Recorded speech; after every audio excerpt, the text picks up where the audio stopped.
Alors, on parle de plus en plus d'accaparement des terres agricoles. Accaparement, c'est au fond l'appropriation de terres par des groupes ou des personnes à des fins qui leur sont propres. Et c'est un phénomène mondial. Ça fait peut-être une dizaine d'années que c'est commencé. Et beaucoup, mettons, en Afrique, il y a énormément de terres qui ont été achetées par des étrangers, en Europe de l'Est, en Amérique du Sud, même aux États-Unis. Et c'est rendu chez nous. C'est un processus qui est installé même au Québec, alors que nous avons tout de même, depuis 1979, et c'est M. Jean Garon, à l'époque d'ailleurs, qui avait mis en place une législation double sur la protection du territoire agricole. Lorsqu'on Saint-Jean, au cours des derniers mois, la Banque nationale s'est lancée en agriculture. Elle a acheté au-delà de 5 000 hectares. On parle de 60 à 70 fermes.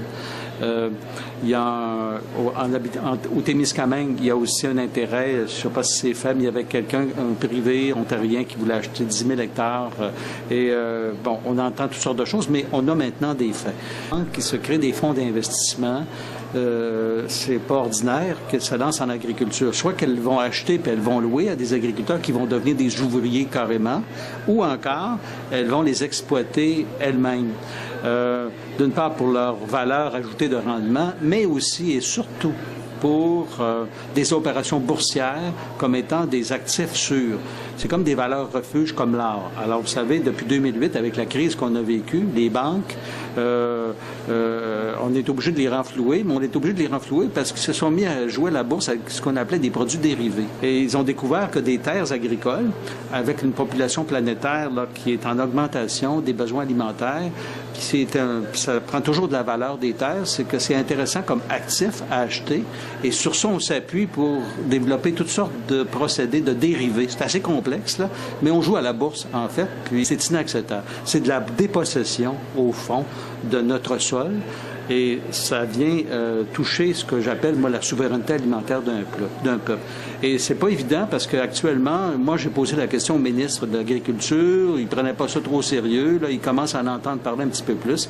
On n'a pas vraiment de disposition actuellement qui empêche de le faire, si ce n'est qu'il faut que les propriétaires à 50% soient résidents du Québec. Parce que on commence à imaginer un peu l'ampleur de ce que ça peut représenter. Vous savez qu'à l'extérieur, on décide, est-ce qu'on les laisse en friche, ces terres-là, qu'est-ce qu'on cultive, comment on le cultive, puis c'est notre garde-manger.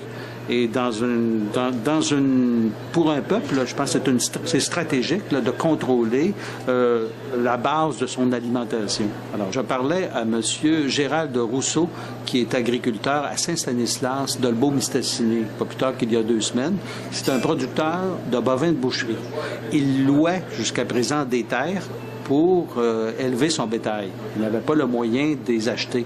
Et il a vu les terres qu'il louait ont été vendues justement à la Banque nationale et lui, il doit se déplacer. Et il me disait, ben moi, ça n'a pas de bon sens, je n'étais pas capable d'accoter le prix proposé par une banque. Et vous savez, il y a quand même, on le sait, il y a peu de relève en agriculture, c'est difficile.